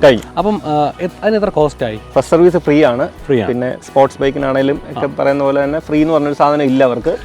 അപ്പൊ അതുകൊണ്ട് തന്നെ 4000 ചില്ലുവാനും രൂപയായിട്ടുണ്ട് ഫസ്റ്റ് സർവീസിനായിട്ട്. അതിന്റെ സ്പ്ലിറ്റ് അപ്പ് എന്ന് പറഞ്ഞാൽ എനിക്ക് തോന്നുന്നു ഓയിൽ ഫിൽറ്ററും ആണ്. ഓയിൽ ഫിൽറ്റർ ഒക്കെ എന്റെ വേറൊരു വണ്ടി എന്ന് പറഞ്ഞാൽ യമഹയുടെ ഫേസർ ആയിരുന്നു. അത് 2012 ഇറങ്ങിയ സമയത്ത് എടുത്താ. അതിന്റെ ഒക്കെ ഓയിൽ ഫിൽറ്റർ എനിക്ക് 100 രൂപ താഴെ കണ്ടേ ഉള്ളൂ എന്ന് തോന്നുന്നു. ഇതിന്റെ ഓയിൽ ഫിൽറ്ററിന് ഏകദേശം 1000 അടുത്ത് വില വരുന്നുണ്ട്. എഞ്ചിൻ ഓയിൽ ആണെങ്കിലും എനിക്ക് ഒന്ന് 3000 സംതിങ് കണ്ട് വരുന്നുണ്ട്.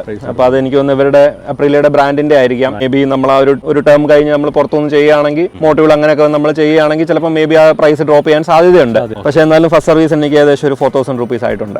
എത്രയാ ബില്ലെന്ന് ചോദിച്ചപ്പോൾ ഞാൻ അവർ ഫ്രീ ആണ് സാർ പൊക്കോ എന്ന് പറയുന്നുള്ള ഒരു പ്രതീക്ഷയിലായിരുന്നു. പക്ഷെ അതൊന്നുമില്ല സാർ 4000 ചില്ലുവാൻ രൂപയാണെന്ന് പറഞ്ഞു. അപ്പം അത് ഇയർലി 3 ഫ്രീ സർവീസ് ആണ് അവർ പറയുന്നത്. 1000, 6000, 10,000 എന്നുള്ള രീതിയിലാണ് പറയുന്നത്. എടുക്കുമ്പോൾ 1 month, 6 months, 12 months എന്നുള്ള രീതിയിലാണ്. അപ്പോൾ ഏകദേശം ഫ്രീ സർവീസ് തന്നെ എനിക്കൊന്ന് ഒരു 12,000 രൂപയ്ക്ക് അടുത്ത് വരാൻ സാധ്യതയുണ്ട് ഒരു വർഷത്തേക്ക്. പിന്നെ പെയ്ഡ് സർവീസ് ഒക്കെ വരുമ്പം പിന്നെ നമ്മളെപ്പോഴും ഇങ്ങനെയുള്ള ഒരു വണ്ടി എടുക്കുന്ന നമ്മളെപ്പോഴും ഒരു പാഷന്റെ പുറത്ത് ഒരു ആഗ്രഹത്തിന്റെ പുറത്ത് എടുക്കുന്ന ഒരു വണ്ടികളാണ് ഇങ്ങനെയുള്ളത്. അപ്പൊ ഇതിനകത്തേക്ക് പോകുന്ന കാശിന്റെ കണക്ക് നമ്മൾ ചിന്തിക്കാൻ പാടില്ല. ചിന്തിച്ചാൽ നമുക്ക് ആ റൈഡ് ഒരിക്കലും ആസ്വദിക്കാൻ പറ്റില്ല. അതുപോലെ തന്നെ നമ്മൾ ഒന്ന് കൈ കൊടുക്കുന്ന സമയത്ത് മൈലേജ് ഫിഗർ ഡ്രോപ്പ് ചെയ്യുന്ന കാണുമ്പോൾ നമ്മൾ കൈ തിരിക്കാൻ ഒരു പ്രവണത ഉണ്ടാകാറുണ്ട്. അങ്ങനെ ചെയ്യുന്ന ആൾക്കാർ ഇങ്ങനെയുള്ള വണ്ടികളിലേക്ക് എത്തിപ്പെടാതിരിക്കുക. വണ്ടി എടുത്തതിന് ശേഷം പിന്നെ ഞാൻ ഈ പറഞ്ഞ 310 GS എടുത്ത സമയത്ത് എൻ്റെ അടുക്ക ഇവിടെ EVME എന്നാണ് എടുത്തത് 310 GS. അപ്പൊ അവരും എന്നോട് പറഞ്ഞ ഒറ്റ കാര്യമേ ഉള്ളൂ, അതായത് സർവീസ് ബിൽസ് ഒക്കെ അത്യാവശ്യം നല്ലൊരു സർവീസ് ബിൽസ് തന്നെ ആയിരിക്കും. ഒന്ന് ആ ബ്രാൻഡിന്റെ ഒരു ഇതുണ്ട്, പിന്നെ രണ്ട് അവരുടെ ആ മെറ്റീരിയലിന്റെ ഒരു ക്വാളിറ്റി ഉണ്ട്. അപ്പൊ അതുകൊണ്ട് തന്നെ നിങ്ങൾ ദയവ് ചെയ്ത് സർവീസസ് ഒന്നും പുറത്ത് ചെയ്യാതെ കമ്പനി തന്നെ മാക്സിമം ട്രൈ ചെയ്ത് ശ്രമിക്കണം എന്നുള്ള ഒരു വണ്ടിയുടെ വാറണ്ടി എഫക്ട് ചെയ്യും, വണ്ടിയുടെ ക്വാളിറ്റി ഇമ്പാക്ട് ആവും. അപ്പൊ നമ്മൾ ബേസിക്കലി ഇതിന്റെ അപ്പാച്ചെ RR 310 ഒക്കെ സെയിം ഇത് തന്നെയാണ്, സ്പെയർസ് തന്നെയാണ് വരുന്നത്. അപ്പൊ നോർമലി ആൾക്കാർക്ക് ആ ഒരു പ്രിഫറൻസ് ഉണ്ട്. പക്ഷെ അത് ആ BMW എന്ന് പറഞ്ഞ ബ്രാൻഡിനെ ഇമ്പാക്ട് ചെയ്യും. ആ ബ്രാൻഡിൽ നിന്ന് നമ്മൾ എക്സ്പെക്ട് ചെയ്യുന്ന ഒരു ക്വാളിറ്റിയും അത് ഡ്രോപ്പ് ചെയ്യും. അപ്പൊ അതുപോലെ തന്നെയാണ് അപ്രില്യ. അപ്പം നമ്മൾ മാക്സിമം നമ്മൾ ഷോറൂം സർവീസ് തന്നെ ചെയ്യാൻ ശ്രമിക്കുക എന്നുള്ളതാണ് എപ്പോഴും അതിനകത്തുള്ള, എപ്പോഴും അതിന്റെ സ്പെയർസ് തന്നെ നമ്മൾ യൂസ് ചെയ്യുക. അപ്പം negative positive side service side എല്ലാം പറഞ്ഞു, വണ്ടിയെ പറ്റിയുള്ള എല്ലാ ഡീറ്റെയിലും പക്കയായിട്ട് പറഞ്ഞു നമുക്ക്. അപ്പോൾ എനിക്ക് ഇനി അടുത്ത ലാസ്റ്റ് ആയിട്ട് ഒരു കാര്യം ചോദിക്കാനുള്ളത്, നമ്മുടെ ഈ ഒരു മോഡൽ എടുത്തിട്ട് ഇതിൽ ഇന്ന ചേഞ്ചസ് ഒക്കെ വന്നാൽ കൊള്ളാമായിരുന്നു എന്ന് തോന്നിയിട്ടുള്ള എന്തെങ്കിലും ഫീഡ്ബാക്ക് കാര്യങ്ങളൊക്കെ? മെയിൻ 2 കാര്യങ്ങളുണ്ട്. ഒന്ന്, നമ്മൾ ഇതിന്റെ ആ ഒരു ജോൺ അബ്രഹാം ആണ് ഇതിന്റെ ഒരു മോഡലും കാര്യങ്ങളും ഒക്കെ അംബാസഡർ ആണ്. അപ്പം പുള്ളിയുടെ ആഡ്സിനകത്താണേലും ഇവരുടെ റേസ് ട്രാക്ക് ആഡ്സിനകത്താണേലും വണ്ടിയിൽ കാണാത്തൊരു സാധനം നമുക്ക് ഡെലിവർ ചെയ്യുമ്പോൾ വണ്ടിയിൽ കാണുന്ന ഒരു സാധനം എന്ന് പറയുന്നത് ഇതിന്റെ സാരി കാർഡാണ്. ആ സാരി കാർഡ് ഒരു ചെറിയൊരു സാരി കാർഡ് കൊടുക്കുന്നതിന് പകരം ഇപ്പൊ നോർമലി നമ്മൾ ഇങ്ങനെയുള്ള വണ്ടികളിലൊന്നും സ്ത്രീകളെ സാരി ഉപയോഗിച്ച് പുറകെ കയറ്റാറില്ല. അപ്പൊ അതിനകത്ത് മെയിൻ സംഭവിച്ചു ഇത്രയും വലിയൊരു സാരി കാർഡ് ഈ വണ്ടിയുടെ ആ ഒരു ഇതിന് ഭയങ്കര വൃത്തികേടായിട്ട് തന്നെ നമുക്ക് ഫീൽ ചെയ്യും.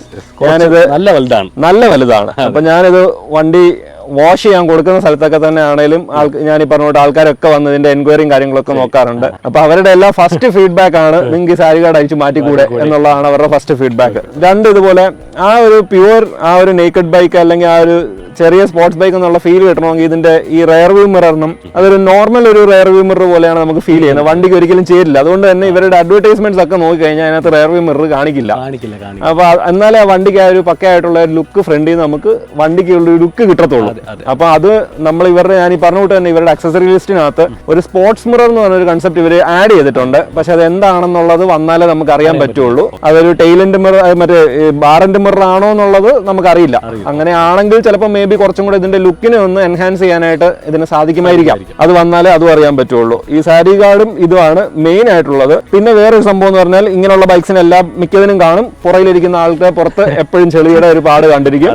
ഇത് ഞാൻ എസ്പെഷ്യലി ഞാൻ കൊച്ചിയിൽ നിന്ന് ഇവിടെ വരെ ഡ്രൈവ് ചെയ്തപ്പം എന്റെ ബാക്കിൽ ഇരുന്ന ഒരു റൈനോക്സിന്റെ ബാഗായിരുന്നു. അത് പുത്തൻ പുതിയ ബാഗായിരുന്നു. പക്ഷെ ഇവിടെ വന്ന് കഴിഞ്ഞാൽ ഫുള്ള് ചെളിയാൻ ഇതാണ്. അപ്പം ഒരു ആഫ്റ്റർ മാർക്കറ്റ് ഒരു ടയർ ഹഗ്ഗർ വെക്കുക എന്ന് പറഞ്ഞാൽ അത് എത്രത്തോളം ലുക്കിനെ ഒരു ഇമ്പാക്ട് ചെയ്യും, അത് എത്രത്തോളം ഈ വണ്ടിയുടെ ആ ഒരു എസ്തെറ്റിക്സിനോട് ചേർന്ന് പോകുന്നു നമുക്ക് പറയാൻ പറ്റില്ല. അപ്പൊ അതുകൊണ്ട് തന്നെ അത് എങ്ങനെയും പരിഗണിക്കണം എന്നുള്ളതായിരുന്നു നമ്മളുടെ ഒരു ഉദ്ദേശം. പക്ഷേ നമുക്ക് എന്തെങ്കിലും ഒരു സൊല്യൂഷൻ പറയാൻ പറ്റുമെന്ന് വെച്ചാൽ നമുക്ക് അതിനെപ്പറ്റി അറിയില്ല. അതെ, ചള്ളം എടുക്കുക എന്നുള്ളത് മാത്രമാണ് അതിനകത്തുള്ളത്. പിന്നെ വണ്ടി നമ്മളെപ്പോഴും നീറ്റ് ആൻഡ് ക്ലീൻ ആയിട്ട് വെച്ച് കഴിഞ്ഞാൽ വണ്ടിക്ക് ഭയങ്കര ഗ്ലേസിങ്ങും ലുക്കും കാര്യങ്ങളും ഒക്കെയാണ്. മറ്റൊരു സംഭവം നമുക്ക് മെയിൻ ആയിട്ട് ഫസ്റ്റ് സർവീസിനകത്ത് നമുക്ക് ഭയങ്കരമായിട്ട് വിഷമം വരുന്ന ഒരു സംഭവമാണ്. ഒന്ന്, വണ്ടിയുടെ ലുക്കിനെ ബാധിക്കുന്ന എന്തൊരു സംഭവമാണെങ്കിലും നമുക്ക് നോർമലി ഒരു വിഷമം വരും. 2, ഈ വണ്ടി എടുക്കുന്ന സമയത്താണെങ്കിലും ഷോറൂമിൽ നിൽക്കുകയാണെങ്കിലും ഇതിന്റെ ഒരു എക്സോസ്റ്റിന്റെ ആ ഒരു പൈപ്സ് ഒക്കെ ആണെങ്കിലും കാണാൻ ഭയങ്കര ലുക്സ് ആണ്. അപ്പം പക്ഷേ അത് ഒരു ക്രോമിയം ഇതൊന്നും അല്ല പൈപ്സ്. അതുകൊണ്ട് തന്നെ അത് സ്റ്റെയിൻലെസ് സ്റ്റീൽ പൈപ്പാണ്. അതൊരു കോട്ടിംഗ് ആണ് കൊടുത്തിരിക്കുന്നത്. അതുകൊണ്ട് തന്നെ വണ്ടി ഓവർ ഹീറ്റ് ആയി തുടങ്ങുന്ന സമയത്തേക്ക് നമുക്ക് കാണാം ആ കോട്ടിങ്സ് ഒക്കെ ഇവിടുന്ന് പോയി തുടങ്ങുന്നുണ്ട്, നിറം മാറുന്നുണ്ട്. അതിന് നമുക്ക് വേറെ ഓപ്ഷൻസ് ഒന്നും ചെയ്യാനൊന്നുമില്ല. നമ്മൾ ഷോറൂമിൽ ചെക്ക് ചെയ്തു, അവർക്ക് വേറെ ഓപ്ഷൻസ് ഒന്നുമില്ല. അപ്പൊ അത് നമുക്ക് RS 457 ഫെയർഡ് വെർഷൻ ആയതുകൊണ്ട് തന്നെ അതിനകത്ത് ആൾക്കാർ പെട്ടെന്ന് പുറമെ കാണില്ല എന്നുള്ളൊരു ഇത് മാത്രമേ ഉള്ളൂ. ഇതിൽ പെട്ടെന്ന് അത് വിസിബിൾ ആണ്. കാര്യം ഒന്നാമത് അതൊരു വലിയൊരു ഫാക്ടറാണ്. നമ്മൾ ദൂരെ നോക്കുമ്പോൾ ഒന്നാമത് ട്വിൻ സിലിണ്ടറിന്റെ ആ 2 പൈപ്പ്, അപ്പൊ അതിന്റെ ആ ഒരു ഗ്ലേസിംഗ് ഒക്കെ നമുക്ക് കളർ വണ്ടി ഒന്ന് പഴകിയ. അതെ, കറക്റ്റ്. നമ്മളെ ഷോറൂമിൽ ഇരിക്കുമ്പോൾ നമുക്ക് ആ ഗ്ലേസിംഗ് കാണുമ്പോൾ നമുക്ക് ഭയങ്കര ഇതാണ്. പക്ഷെ ഈ പറഞ്ഞുകൊണ്ടാണ് വണ്ടി ഹീറ്റ് ആയി തുടങ്ങുന്ന സമയത്ത് ആ കോട്ടിങ്സ് പതുക്കെ പോകും. അത് വേറെ എന്തെങ്കിലും ഓപ്ഷൻ ഉണ്ടെന്ന് എനിക്ക് തോന്നുന്നില്ല. അത് ഷോറൂമിൽ ചോദിച്ച സമയത്ത് അവരും പറഞ്ഞു അത് അങ്ങനെ തന്നെയാണ്, അത് പ്രതീക്ഷിക്കുന്നതാണ്. എന്നാണ്. പിന്നെ നേരത്തെ പറഞ്ഞ പോലെ ഞാനായിട്ട് അങ്ങോട്ട് പറയാം, ആ ഹോൺ അത് എൻ്റെ ഒരു വേറൊരു ഹോൺ ഉണ്ട്. അത് കാറിന് വെക്കുന്ന ഹോണാണ്. അത് ഇതിനകത്ത് വെച്ചാൽ എത്രത്തോളം വർക്കൗട്ട് ആവുമെന്ന് എനിക്കറിയില്ല. പക്ഷേ ഈ ഹോൺ മാറ്റുക എന്നുള്ളത് one of the first. Just horn horn ഞാൻ കേൾപ്പിക്കാം. എന്താ ഇത്? അതാണ് നമ്മൾ നീട്ടി അടിച്ചാൽ ഒരു മീൻ വണ്ടിയുടെ ഒരു ഇതാണ് കിട്ടുന്നത്. പറഞ്ഞപ്പോൾ ഞാൻ ഇത്ര എക്സ്പെക്ട് ചെയ്തില്ല. അതാണ് അത് ആ ഒരു വണ്ടിയുടെ രൂപത്തിന് ചേരാത്ത ശബ്ദം എന്നൊക്കെ നമ്മൾ പറയുന്ന പോലെ തന്നെയാണ്. വണ്ടിയുടെ രൂപത്തിന് ചേരാത്ത ഒരു ഹോണാണ് അവർ ഫിറ്റ് ചെയ്തിരിക്കുന്നത്. അത് ക്രമേണ നമുക്കത് മാറ്റുന്നതിനെ പറ്റി ചിന്തിക്കേണ്ടിയിരിക്കുന്നു. അല്ല, എനിക്ക് തോന്നുന്നു ഒരു എക്സോസ്റ്റ് നല്ല രീതിയിൽ കൊടുത്തേക്കുന്നുണ്ട്. നിങ്ങൾ ഇതിൽ അഡ്ജസ്റ്റ് ചെയ്ത് അതായിരിക്കാം അതായിരിക്കാം ചിലപ്പോൾ ഒന്ന് ആവശ്യം ഉണ്ടെങ്കിൽ ഒന്ന് റിവ്യൂ ചെയ്ത് കഴിഞ്ഞാൽ ആൾക്കാർ നോക്കിക്കോളും എന്നുള്ളതായിരിക്കും അവരുടെ ഒരു ഉദ്ദേശം. പക്ഷെ എന്നാൽ തന്നെ അതൊരു പറയാൻ പറ്റുന്ന ഒരു പോരായ്മയായിട്ട് തന്നെയാണ് ഞാൻ ഹോണിനെയും പറയുന്നത്. പിന്നെ ടയർ നമുക്ക് വലിയ കംപ്ലൈൻസ് ഒന്നും ഇതുവരെ കേട്ടിട്ടില്ല. ആൾക്കാരെല്ലാം വണ്ടി എടുത്തു കഴിഞ്ഞാൽ ടയർ ഒന്ന് അപ്സൈസ് ചെയ്യുക എന്നുള്ള ഒരു കോമൺ ആയിട്ട് നമ്മൾ കണ്ടുവരുന്നതാണ്. ഇത് അത്യാവശ്യം നല്ല സൈസ് ഉള്ള ടയറാണ്, യൂറോ ഗ്രിപ്പ് ആണ്. അതുപോലെ തന്നെ നമ്മുടെ ഫോറങ്ങളിലെല്ലാം തന്നെ ടയർ അപ്സൈസ് വരുമ്പം പൊതുവെ എല്ലാവരും അതിനെ ഡീമോട്ടിവേറ്റ് ചെയ്യുന്നൊരു ഘടകം ഞാൻ കണ്ടിട്ടുള്ളത്. എല്ലാവരും പറയുന്നത് സ്റ്റോക്ക് ടയേഴ്സ് തന്നെ യൂസ് ചെയ്യുക, അതിനാണ് മാക്സിമം ലൈഫും മാക്സിമം പെർഫോമൻസും സ്റ്റോക്ക് ടയേഴ്സിന് തന്നെയാണെന്നുള്ളതാണ്. എന്നാൽ പോലും ഫോറത്തിനകത്തുള്ള 1-2 ആൾക്കാർ ടയർ അപ്സൈസ് ചെയ്തിട്ടുണ്ട്. അവർ നെക്സ്റ്റ് ലെവലിലേക്കാണ് പോയിരിക്കുന്നത്. ഇത് 110, എനിക്ക് തോന്നുന്നു 106-50 ആണ് ബാക്ക് സൈഡ് വരുന്നത്. അതിന് അവര് ഇപ്പൊ നിലവിൽ കിട്ടുന്ന മൈലേജ് പോലും വേണ്ടെന്നുള്ള, അതായത് അവര് 120-160 ആയിട്ട് ആൾക്കാർ അപ്ഗ്രേഡ് ചെയ്യാറുണ്ട്. അത് മേ ബി അത് കുറച്ചും കൂടി ലുക്സ് വരുമായിരിക്കാം. പക്ഷെ എന്നാൽ പോലും കമ്പനിയും പറയുന്നതും അതുപോലെ തന്നെ നമ്മുടെ ഫോറത്തിനകത്തുള്ള ഭൂരിഭാഗം ആളുകൾ പറയുന്നതും സ്റ്റോക്ക് ടയേഴ്സ് തന്നെ യൂസ് ചെയ്യാന്നുള്ളതാണ്. പിന്നെ ടയറിന്റെ എത്രത്തോളം കിലോമീറ്റർ കിട്ടും എന്നുള്ളതൊക്കെ ഭയങ്കര ഡിസ്കഷൻ ആവുന്നുണ്ട്. ടയറിന്റെ മൈലേജ് നമുക്ക് ഒരു 4800 കിലോമീറ്റർ മൈലേജ് ടയർ മാറേണ്ട ഒരു അവസ്ഥ വന്ന ഒരു വണ്ടി നമ്മുടെ ഫോർത്തിനകത്തുണ്ട്. അതുപോലെ തന്നെ 10000 കിലോമീറ്റർ എത്തിയ ഒരു വണ്ടി നമ്മുടെ ഫോർത്തിനകത്ത് തന്നെ ഉണ്ട്. പക്ഷെ ഓരോരുത്തരുടെ റൈഡിങ് പാറ്റേൺ ഡിഫറൻസ് ആണ്. ചിലർ ഭയങ്കര അഗ്രസീവ് ആയിരിക്കും എപ്പോഴും ത്രൂ ഔട്ട്, ചിലർ എന്നെ പോലുള്ള ഒരു ക്രൂസിംഗ് ആയിരിക്കും മിക്കപ്പോഴും. അപ്പോൾ കുറച്ചും കൂടെ ലൈഫ് ചെയ്യാൻ പ്രതീക്ഷിക്കുന്നുണ്ട്. ഈ സംഭവങ്ങളൊക്കെ മാറ്റിയാൽ കുറച്ചും കൂടെ അതൊരു അഗ്രസീവ്, ബേസിക്കലി സാരി കാർഡ് മാറ്റിയാൽ തന്നെ ഒരു അഗ്രസീവ്നെസ് വണ്ടിക്ക് ഫീൽ ചെയ്യും. പിന്നെ ഞാൻ ഈ പറഞ്ഞുകൊണ്ട് തന്നെ മിറേഴ്സ് ഒക്കെ നമ്മുടെ സാധാരണ ഒരു സ്പ്ലെൻഡറിനൊക്കെ വരുന്ന പോലത്തെ ഒരു മിറേഴ്സ് ആണ്. അപ്പം അതുകൊണ്ട് തന്നെ അത് എപ്പോഴും നമ്മൾ ഇതിന്റെയൊക്കെ അഡീഷണൽ പാക്കേജ് പോലെയാണ്. കാര്യം ഇതൊക്കെ ഇതിന്റെ നമ്മൾ ഈ പറയുന്ന ആക്സസറീസ് ഒക്കെ ആണെങ്കിൽ മിക്കത് ഇമ്പോർട്ടഡ് ആയിരിക്കും. മിക്കതും ഈ കമ്പനീസ് വെച്ചാൽ ചില കാര്യങ്ങൾ ഇവർക്ക് നേരത്തെ പറഞ്ഞല്ലോ, ഇത് ആക്സസറീസ് കൊടുക്കാമായിരുന്നു. ഇത് ആക്ച്വലി അതിൽ നിന്ന് ഇവർക്ക് പ്രോഫിറ്റ് ഉണ്ട്. അതെ, അതാണ് ഞാൻ പറയാൻ വന്നത്. കാര്യം ഇതിന്റെ ഒരു ജാക്കറ്റ് തന്നെ നമ്മുടെ ബ്രാൻഡഡ് ജാക്കറ്റിന് തന്നെ എനിക്ക് 40,000 അടുത്തൊക്കെ പ്രൈസ് ഉണ്ട്. അപ്പം അവരുടെ വെറും ഒരു ടീഷർട്ടിന് 6000 റുപ്പീസ് പ്രൈസ് ഉണ്ട്. കാര്യം അത് ഇമ്പോർട്ട് ചെയ്യുന്നതുകൊണ്ട് അതിന്റെ കസ്റ്റംസ് ഡ്യൂട്ടിയും ബാക്കിയുള്ള ഡ്യൂട്ടി കാര്യവും എല്ലാം കൊടുക്കണം. അതുകൊണ്ട് തന്നെ അത് എക്സ്പെക്ട് ചെയ്യാം. അപ്പൊ അതുകൊണ്ട് തന്നെ ആയിരിക്കാം ഇവർ ഈ അക്സസറീസിനകത്തൊക്കെ ഒരു പ്രീമിയം അക്സസറി ആയിരിക്കാം. പിന്നെ ആകെപ്പാടെ ഇതിനകത്തൊരു ബെനിഫിറ്റ് എന്ന് വെച്ച് കഴിഞ്ഞാൽ വണ്ടി കിട്ടുന്ന സമയത്ത് കിട്ടുന്ന ഹെൽമെറ്റ് ഒരു അപ്രിലിയ ബ്രാൻഡഡ് ഹെൽമെറ്റ് ആണ്. അത് അവർ ഫ്രീ ആയിട്ട് തരുന്നുണ്ടെന്നുള്ളതാണ് അതിനകത്ത് ഏറ്റവും വലുത് കാര്യം. അതിന്റെ ക്യാഷ് മേടിച്ചു. അതെ, അത് ആ ഷെൽഫിൽ ഇരുന്ന സമയത്ത് ഞാൻ വിചാരിച്ചു ഇതൊരു 15,000-20,000 ബ്രാൻഡ് ചെയ്ത് വെക്കുന്നതാണെന്ന്. പിന്നീട് വണ്ടി എടുക്കാൻ പോയപ്പോഴാണ് എന്നോട് പറഞ്ഞത് അത് തികച്ചും വണ്ടിയുടെ കൂടെ ഫ്രീ ആയിട്ട് തരുന്നതാണെന്ന്. അതൊരു ചെറിയൊരു സന്തോഷത്തിന്റെ ഒരു മൊമെന്റ് ഓഫ് ഹാപ്പിനെസ് ആയിരുന്നു. ഇതാണ് നമ്മൾ പറഞ്ഞ അപ്രിലിയയുടെ കൂടെ തന്നെ തരുന്ന അതിന്റെ കളർ കോമ്പിനേഷനോടുകൂടി ചേർന്ന് വരുന്നൊരു ഹെൽമെറ്റ്. ഇത് പക്കാ ഹെൽമെറ്റ് ആണ്. കാര്യം നമ്മൾ ഇങ്ങനെ ഒരു colour combination red and black normally ഭയങ്കര ഫ്രീക്വന്റ് ആണ്. ഹെൽമെറ്റ്സിനകത്താണെങ്കിലും LS2 ആണെങ്കിലും ഏത് ബ്രാൻഡിലാണെങ്കിലും ഉണ്ട്. പക്ഷെ എന്നാൽ പോലും അതിനൊന്നും നമ്മൾ കാശ് അധികം ചെലവഴിക്കരുത് എന്ന കമ്പനിക്ക് നിർബന്ധം ഉള്ളതുകൊണ്ട് തന്നെ അവർ തന്നെ നല്ലൊരു ഹെൽമെറ്റ് തന്നിട്ടുണ്ട്. ഒരു ക്വാളിറ്റി ആണ്, ഡബിൾ വൈസർ ആണ്. അതുപോലെ തന്നെ ട്രാക്കിൽ യൂസ് ചെയ്യാൻ പറ്റും. നമുക്ക് ഡീറിങ്സ് ആണ്. അപ്പം ട്രാക്കിലും ഒക്കെ യൂസ് ചെയ്യാൻ പറ്റുന്ന ഒരു ഹെൽമെറ്റ് ആണ് അവർ തന്നിരിക്കുന്നത്. കാര്യം വണ്ടിയും അവരെ സംബന്ധിച്ച് ട്രാക്കിൽ യൂസ് ചെയ്യാൻ പറ്റുന്ന ഒരു വണ്ടി തന്നെയാണ്. അപ്പൊ അതുകൊണ്ട് തന്നെയാണ് അവരങ്ങനെ തന്നിരിക്കുന്നത്. അതും പറയാൻ പറ്റുന്ന നല്ലൊരു കാര്യം അപ്രിലിയ ചെയ്തിരിക്കുന്നത് തന്നെയാണ്. പക്ഷെ ഇനി ബാക്കിയുള്ള ആക്സസറീസിന്റെ ഒക്കെ ലിസ്റ്റ് വരുമ്പോൾ നമുക്ക് അറിയാൻ പറ്റും അതൊരു അഫോർഡബിൾ ആണോ അല്ലയോ എന്നുള്ളത്. പിന്നെയും നമ്മൾ ഈ ആദ്യം പറഞ്ഞതുപോലെ തന്നെ ഇതിനകത്തേക്ക് പോകുന്ന പൈസ നമ്മൾ നോക്കാൻ പാടില്ല. ആ ഓടിക്കുമ്പോൾ കിട്ടുന്ന ഒരു സുഖം മാത്രം നമ്മൾ ഇതിനകത്ത് പ്രതീക്ഷിക്കുക എന്നുള്ളതാണ്. അപ്പോൾ നമ്മുടെ ട്യൂണോ 457 എന്ന് പറയുന്ന മോഡലിന്റെ ഒരു യൂസർ എക്സ്പീരിയൻസ് റിവ്യൂ ആണ് നമ്മളിന്ന് കണ്ടത്. അപ്പോൾ ഞാൻ ഭയങ്കര ഹാപ്പിയാണ് നമ്മുടെ ഈ ഒരു കസ്റ്റമറിൽ. കാരണം മനു ബ്രോ നല്ല രീതിയിൽ പക്കയായിട്ട് വണ്ടി ഇവിടെ എല്ലാ ഡീറ്റെയിലും പറഞ്ഞിട്ടുണ്ട്. ഷോർട്ട് ടേം ഓണർഷിപ്പ് ആണ്, എന്നിട്ട് പോലും പക്കയായിട്ട് പുള്ളിക്കാരൻ ഡീറ്റെയിൽ ഒക്കെ പറഞ്ഞു തന്നിട്ടുണ്ട്. Manu bro thank you so much. പിന്നെ ഒരു കാര്യം പുള്ളിക്കാരൻ നേരത്തെ പറഞ്ഞ കാര്യം തന്നെ എങ്കിലും ഒന്നുകൂടി ജസ്റ്റ് ചോദിക്കുകയാണ്, ഈ പൈസക്ക് ഈ വണ്ടി വർത്താണോ ഇല്ലേ? വർത്താണ്. എനിക്ക് ഇതെല്ലാം ഞാൻ പറയുന്ന പോലെ ഇതെല്ലാം ഓരോരുത്തരുടെ പേഴ്സണൽ ഒപ്പീനിയൻസ് ആണ്. 310 GS യൂസ് ചെയ്തിട്ടുണ്ട്. അതുപോലെ തന്നെ ഫ്രണ്ട്സിന്റെ ഒക്കെ വേറെ വെഹിക്കിൾസ് ഒക്കെ യൂസ് ചെയ്തിട്ടുണ്ട്. എന്നെ സംബന്ധിച്ച് ഞാൻ ഇതിനകത്ത് ഇട്ടിരിക്കുന്ന ആ 5 lakhsന് വർത്താണ്. അതിന്റെ ആ ഒരു റൈഡിങ് ഫീല് എനിക്ക് കിട്ടുന്നുണ്ട്. പിന്നെ ബാക്കിയുള്ള മൈലേജും കാര്യങ്ങളും ഒക്കെ ഇപ്പൊ കിട്ടുന്ന മൈലേജിൽ ഞാൻ വണ്ടിയിൽ നിന്ന് എക്സ്പെക്ട് ചെയ്തിരിക്കുന്ന അത്രേ ഉള്ളൂ. അതുകൊണ്ട് തന്നെ ഞാൻ ഹാപ്പിയാണ്. മനു ബ്രോ നേരത്തെ പറഞ്ഞ ഒരു കാര്യം കൂടെ നമ്മൾ മെയിനായിട്ട് ശ്രദ്ധിച്ചോണം. അതായത് ഇത് ഈ ഒരു ബ്രാൻഡ് ടൈപ്പ് വണ്ടികൾ നോക്കുമ്പോഴത്തേക്ക് നമ്മൾ ഇതിൽ കിട്ടുന്ന ഒരു റൈഡിങ് കംഫർട്ടും ഇതിന്റെ പെർഫോമൻസ് മാത്രം ആസ്വദിക്കാം. അതെ, വണ്ടിയുടെ ലുക്ക് കണ്ട് നമ്മൾ ഇല്ലാത്ത പൈസ കൊടുത്ത് എങ്ങനെയെങ്കിലും വണ്ടി പക്ഷേ ഇതിന്റെ ബാക്കിയുള്ള കാര്യം നമുക്ക് അത് എപ്പോഴും നമ്മളോട് ഡീലേഴ്സ് ആണെങ്കിലും പറയുന്ന ഒരു മെയിൻ ഒരു കാരണമാണ്. ഫോറത്തിനകത്തും പറയുന്നതാണ്, ഇപ്പൊ നമുക്കൊരു 5 lakh സ്പെൻഡ് ചെയ്യാനുള്ളൂ എങ്കിൽ ഒരു 5 lakhന്റെ ബൈക്ക് എടുക്കണമെന്നുള്ളതിനെ പറ്റി നമ്മൾ ചിന്തിക്കണം. കാര്യം ഇതിനകത്ത് വരാൻ പോകുന്ന മെയിൻ്റെനൻസ് നമുക്കറിയില്ല.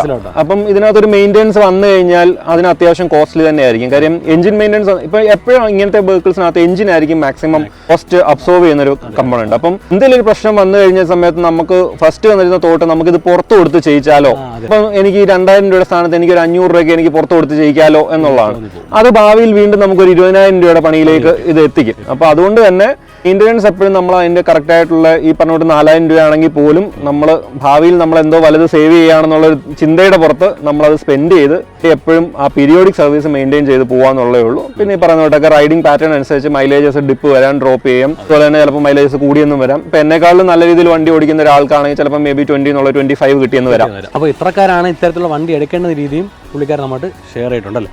അപ്പോൾ ഇന്നത്തെ ഈ വീഡിയോ ഞാൻ ഭയങ്കര സാറ്റിസ്ഫൈഡ് ആണ് കേട്ടോ. അപ്പോൾ നിങ്ങൾക്ക് ഇന്നത്തെ ഈ ഒരു യൂസർ എക്സ്പീരിയൻസ് റിവ്യൂ കണ്ടിട്ട് ഇഷ്ടപ്പെടുന്നുണ്ടെങ്കിൽ ഉറപ്പായിട്ട് നമ്മൾ കമൻറ്റ് അറിയിക്കുക. അപ്പോൾ നെക്സ്റ്റ് വീഡിയോ കാണാം. Bye bye. ബൈ.